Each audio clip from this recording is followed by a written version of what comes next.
Welcome back to the channel, everyone. I'm George. Today we're going to be progressing on with the Audi RS3 swap. As you guys saw in our last video, we finally had our first start after 7 or 8 months of hard work, learning how to fabricate, learning how to wire, getting things ready for the calibrator to get the Cyvex standalone ECU to be able to fire this thing up.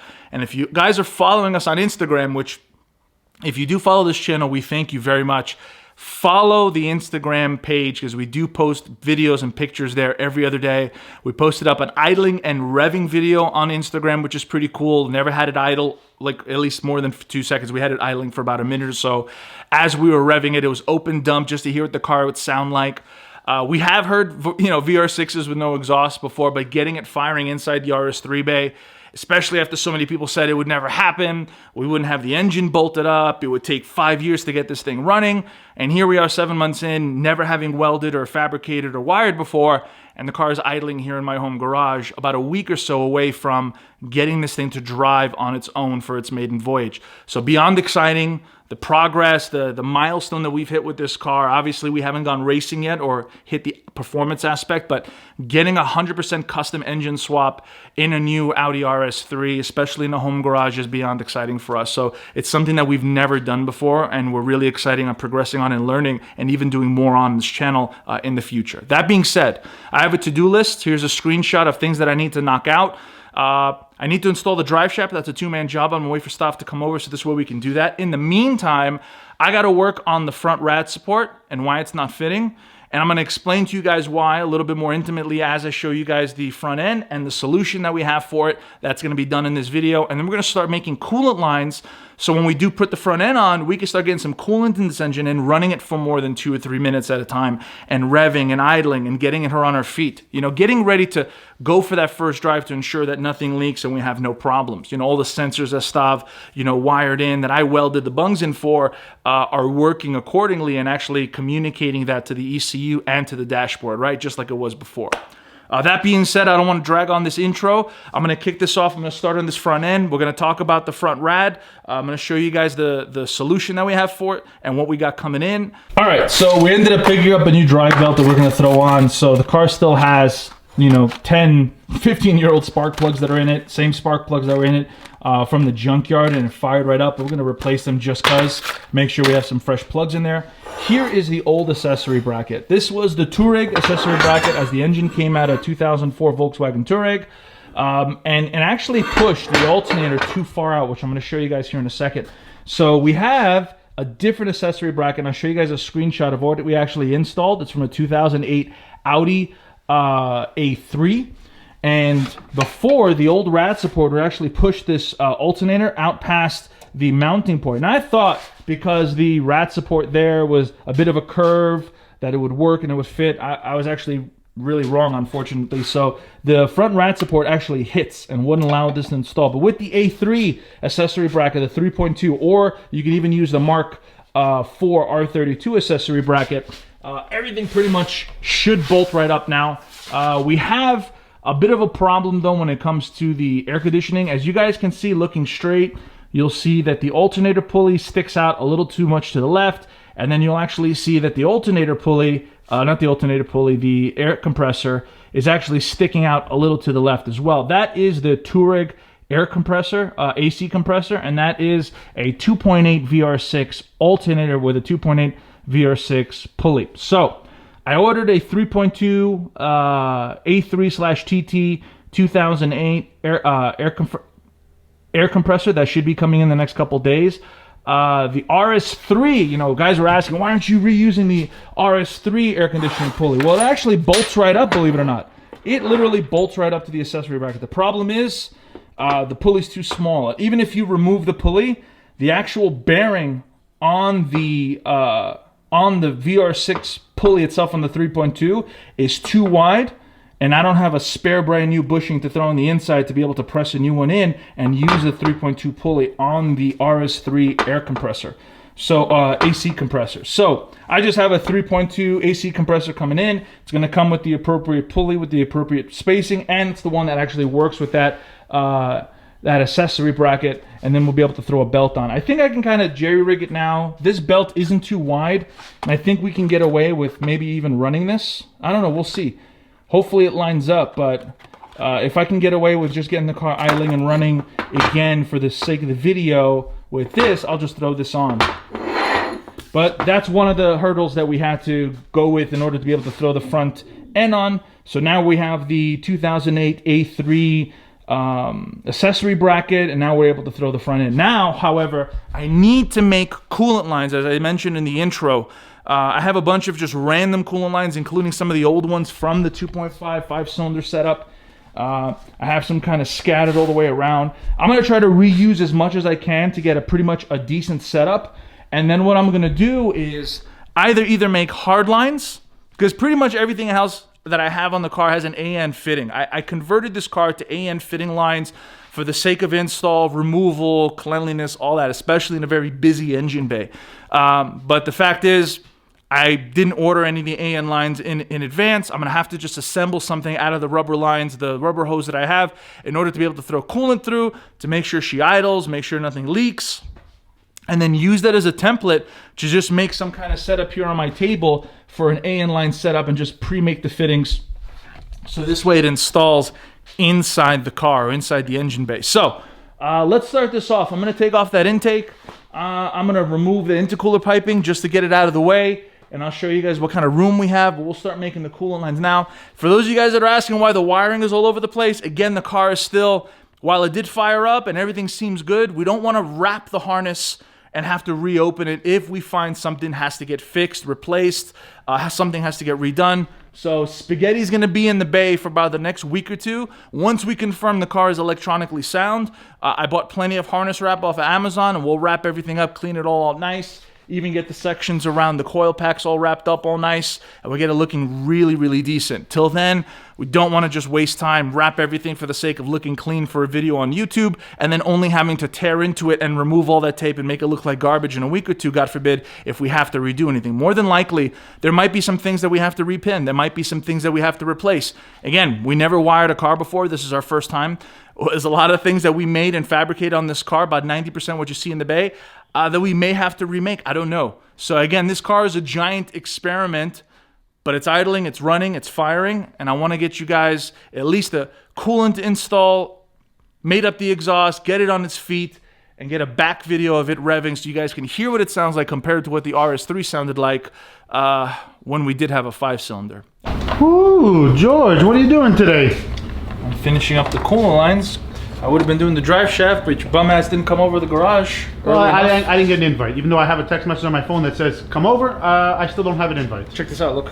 I did basically the bottom return line. I did 16 AN. Ooh, big hose. Yeah, and then I did 16 to the feed, and then did a little 8 AN tap here, and that's going to be for the coolant overflow. Okay. I just realized I put a fitting on this. That's going to go to there, basically. Yeah, but I don't have enough length, and this is fuel hose, so we got to go to AutoZone real quick and go buy length. Ended up getting a transition for the 4-inch downpipe that we made. Oh, to go to the IE exhaust system. The IE is 3.5, so okay. I think for street driving, I think it's a great exhaust system. I want to continue using it, and it's valved. Correct. So you can be able to drive home at night, not have any issues. Yeah, correct. Yeah. So this is what I'm going to do. So but I need that drive shaft on because I want to make sure when I weld it, all right, and I put it in place. And good thing I am here because today I got a surprise for you. What do you got? Okay, so we've got the car started, right? Last week, that was cool, right? You remember you were laughing and giggling. And we keep calling this car an RS3, which we both know it's no longer an RS3. Yeah, according to the internet, they're like, it's an A3. It's basically a less than an S3. It's a peasant A3. Actually, I wish I would have got this to say peasant A3. So here you go. I want to show you something. What's this? I'm gonna show you guys in the camera. I ordered something custom for you, and you have not seen it yet. Oh, my hands are filthy, stuff. Okay, don't worry about it. You got me a wooden box that says VR6? Wooden box. That's right. It's because you opened Pandora's box already by putting a VR6 in a. This is nice. And you laser etched it? This is laser etched? I didn't do any of this. This is done by the company that we ordered these parts from. So I want you to open it up, and I want you to show them what I got you. Come on, George. Hey! Show what it says. Hey! VRS3 badges, baby. That's cool. That is badass. So this company takes about 4 weeks to order. We ordered these about 4 weeks ago. It just got here. And the quality looks amazing. It actually looks like a factory badge. You didn't spend your money on it. How much did you spend on this Actually, I used your debit card. Not a big deal. But So this has got the back for the trunk. Look, stop. Oh, look for the trunk. Yeah, for the trunk, and then the other one's for the front grille. That's pretty cool. So. And then this goes in for the front grille? Yeah, correct. Nice. So all the 5-cylinder RS3 guys, they'll be happy because, you know, there's no way he could keep it badged in RS3. Correct. It's no longer an RS3. It doesn't have a 5-cylinder. But now... Yeah. Now we'll throw some VRS3. And the quality looks really good. I mean, it looks like a factory bag with just like an added V. No, it looks OEM. I don't even want to open it up to get it dirty with my fingers because I'm so filthy. But this looks cool, man. Hey, thank you, Rick. Come on. That's right, man. This is really nice of you. I mean, I couldn't let you drive around with an RS3. But it's kind of like the guys that put like S4 badges on A4s. You pretty much got to So, like, you got me this, and now I feel so guilty because I was just about to ask you, where's that $20 that I lent you last month? I got to go. This is really nice of you, kid. And what's the name of the company here? Open the box. Boom. Renawart. Yeah. Renawart. Yeah, we'll put the link in the description because we have them on Instagram and everything. They were great to deal with. They got it done in about 3 weeks from Europe, shipped over. So amazing work. This is really nice of you, man. This is really nice. Thank you. Yeah, the foam box included. Yep. The foam, and it's a nice wooden box too. It's so cool. It's pretty cool the way it looks like almost like I got the bumper outside just because I'm doing all the coolant lines, but this looks like OEM almost. Yeah, they made it to fit, gave them all the measurements. They were able to make it, and now it's gonna fit on your grill, and people will see that in the rearview mirror when you gap them. And I like it. I like that. I like that at all. And then in the back too, almost looks like OEM. Correct. Nice and clean VRS3. That's cool. Yeah. That is cool. Makes the car a little bit more unique, as aside from them hearing a VR from a mile away, correct, they'll be able to see the badge. That's cool as hell. You know what I was thinking of? Too, we order a set just for like maybe a race week, and we put like TDI A3 in the back, and then TDI A3 on the front grille. TDI but this is cool. Thank you so much, Stav. Stav has the links for this stuff, so I guess I'll put it in the description of the video. But this is cool as hell to look OEM. And this looks like custom made. Like it looks. Yeah. It's not stickers or anything like that. It's like molded in. One of the things I was worried about is maybe it was like a 3D plastic, but they're saying they use plastic mold on this and they make them. So injection mold. Correct. Injection so this mold. Is custom made. Custom made. Correct. Yeah. Holy shit. This isn't just like a regular badge that they dotted a V on. So I wanted to look OEM. I didn't want it to look cheesy. You know what I mean? Like sometimes we would have put a V in front of the RS3. No, so. This looks really, really cool. Because I would have done it with some Sharpie and some shit just because I got that class. This is my biggest fear, so that's why we got these. Thank you, kid. Man, that's awesome. Well, listen. As a gift to you, you get to help me put this drive shaft on now. So let's put this drive shaft on. We did pretty much 95% of the coolant lines. We got to run to AutoZone and go pick up, what is that, 4.5, 5 feet of rubber hose for the overflow, and then the top, the bleeder, to go to the radiator. If you help me throw the drive shaft on, then we can start it, bleed it, see if it idles, see if it holds temperature, and then, we got to plug in the fans too, because the fans aren't plugged in, and then get it idling. You have to plug in the fan. You have to go to AutoZone. I'm busy. So as soon as we're done with that, we're going to throw the drive shaft in. We have pretty much all the coolant lines all made now. Hopefully they hold. Hopefully I don't have any leaks. The 16 ANs were a pain in the ass to swedge together on the vise, but we'll get the drive shaft on, maybe even throw the axle stuff. If I can get the exhaust done by tomorrow, then we can have this thing rolling. Correct. Maybe even driving by Monday. So that's what we're gonna do. Instead of dragging this on, thank you so much again, Stav. It was really nice of you. That's cool as hell. Yeah. But let's throw the drive shaft on, and then we're gonna run to the store and go pick up 4 feet of rubber hose so we can finish the reservoir. What do they call it? The overflow? Coolant reservoir. Coolant reservoir. There's no overflow on the system because overflow would mean go to an empty bottle. This is Yeah. The overflow, the coolant bottle. Yeah. That's what we'll do. All right, we'll be back here in a couple minutes. Yeah. All right, guys, so Stav helped me put the drive shaft on. I fabricated a little transition piece to get the integrated engineering all bolted up.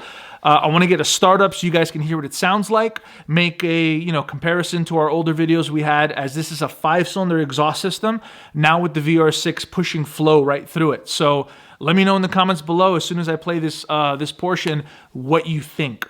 Did you like it? Is it too raspy? It's essentially straight pipe. The integrated engineering RS3 with open valves is a straight pipe system. It's a very high flow.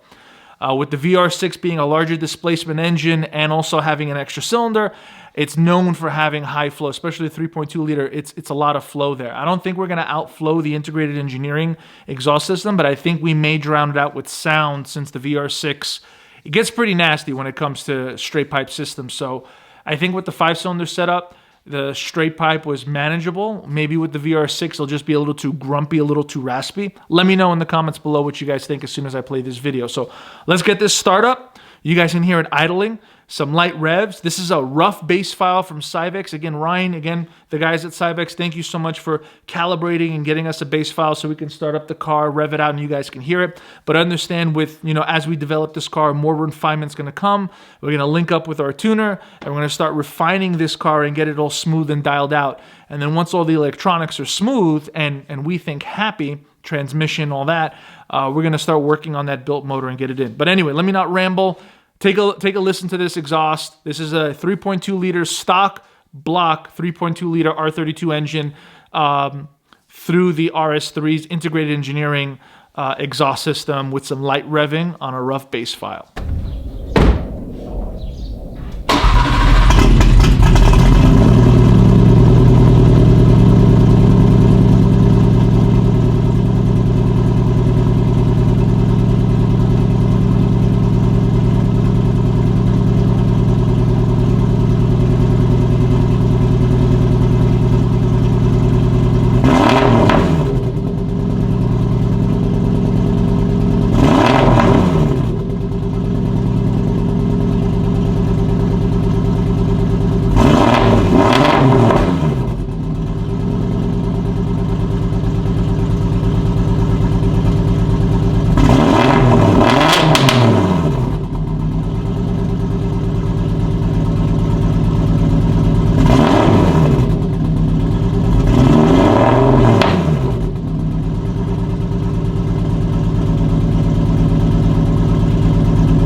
So what'd you guys think? Did it sound good? Did you like it? Is it a weird looking RS3 when you hear that grumpy Wookie, angry Wookie sound? It's very raspy through that 5-cylinder exhaust system. And, a bone stock 3.2 liter, obviously the stock motor's not cammed. There's no displacement changes, no aftermarket parts. Compression hasn't changed. As we, put together the built motor and throw it in, it may change it by a decibel or two. And we might get some different sounds, maybe a little bit more lump with the cammed 3.2 liter AKR30 motor that we're going to be assembling and throwing in the car. But I think that sounds pretty good, and I think it's going to surprise a lot of people. I think it's just you hear it and you're like, where's that R32? And then you see this RS3 roll up, and then when we pop the hood, it should definitely stand out in the crowd when it comes to a lot of the 5-cylinder Daza setups, or pretty much all the 5-cylinder Daza setups compared to what we have in the car. It should pretty much separate itself with the design, the sound, and just the overall surprise that someone would probably have on their face when they hear this car. With that being said, guys, I want to give a huge shout out to Stav again. Stav ended up getting me this awesome gift from Renawart. They make these really cool decals. He ended up surprising me. I can't believe he got this made, this VRS3. And then also for the back, are decals for the back of the trunk. So I'm really excited. I'm going to probably ask Stav to help me put these on because I usually break these kind of things. I'm a bit rough when it comes to decals and all that other stuff. But this is kind of cool. This kind of puts the icing on the cake as we're getting, not ready to wrap this build up. Obviously, we have a long way to go when it comes to development, but getting it roadworthy and getting some cool badges. So Stav, shout out. You couldn't be here on the outro, but thank you so much for this gift. It was really, really kind of you, really, really nice. Stav and me, we cracking each other a lot with the 24 valve versus 12 valve. But he knows I got him when it comes to, putting his cars together. Obviously, I fabricated his exhaust, his intercooler piping, and we're here to support each other. And it's kind of cool, aside from him wiring my car up, helping with pretty much everything that we've done to it. This kind of little adds a really cool touch, a custom feel. And plus, all the RS3 owners, now they can kind of sleep easy, as a lot of them on the internet, it's not an RS3 anymore. You made it an A3. It's a peasant A3. Apparently, it's a peasant A3 because you put a VR6 in it versus a superior 5-cylinder engine. And I'm like, all right. So maybe labeling it a VRS3 perhaps will satisfy some of the community trolls that are really happy, that we've decided to name it something different. But I think this is awesome. We've been calling it the VRS3, the RS3.2 now for a better part of 7 months since we started this build. A lot of people didn't think we'd get nearly as far, let alone getting it running. There was a lot of hate online, a lot of comments from RS owners. Oh man, that VR, they're wasting time. But it's kind of cool that, in 7 months, we have a running and within the next day or two driving product versus some of the other people that are struggling to get their 5-cylinder cars together from race shops. So kind of cool that we're able to do that here in my home garage. And you know, we'll get to test the car and test the performance aspect with the built engine and see how far we can push. But beyond proud of the progress that we've made. Stav being able to wire up and read schematic and go through all that stuff, and you know, me learning how to TIG weld and continuing to progress and learn aluminum and titanium, and actually not titanium, I haven't started that yet. I just ordered some samples, but the stainless aluminum and all the other stuff that I kind of messed around with, including some of the MIG welding. That being said, guys, I'm going to wrap this up. Again, put in the comments below, what do you guys think of the exhaust system? Does it sound good? Yes? No? Do you like it? I think it's going to sound really nasty when we start getting into the wide open throttle, but again, that's just me. But I love the fact that it just sounds so unique. But tell me what you guys think. You know, you guys happy with it? Should it sound better? Should it sound different? You know, should we go with a complete custom exhaust and put like an aftermarket muffler? We'll probably have another driving video with this thing for her maiden voyage probably this weekend.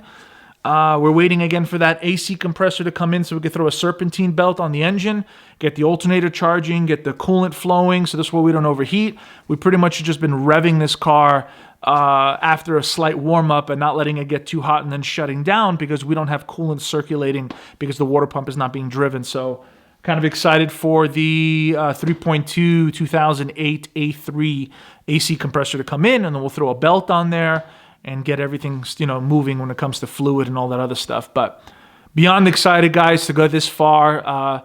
The racing is going to come as we get the built engine in there and we start developing this car more, getting it tuned, getting the transmission going. We're waiting for a flywheel and clutch upgrade, which I kind of mentioned earlier in this video. That's going to be the key for success when launching these cars and getting it to hold power and going.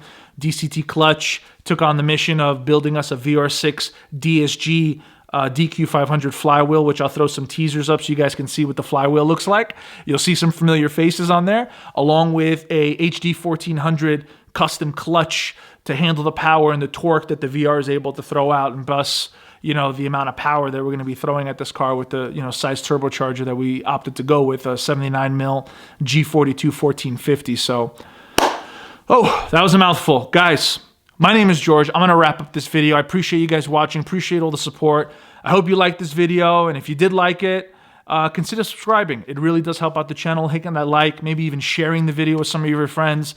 We're not giving up on this project, and we're only pushing harder and harder every day. So beyond excited to continue to develop this as we progress and learn and become better builders and start surprising some people when we start going to these events. Anyway, I'm George. This is Malaka Motorsports, and I appreciate you watching, and we'll see you guys on the next video.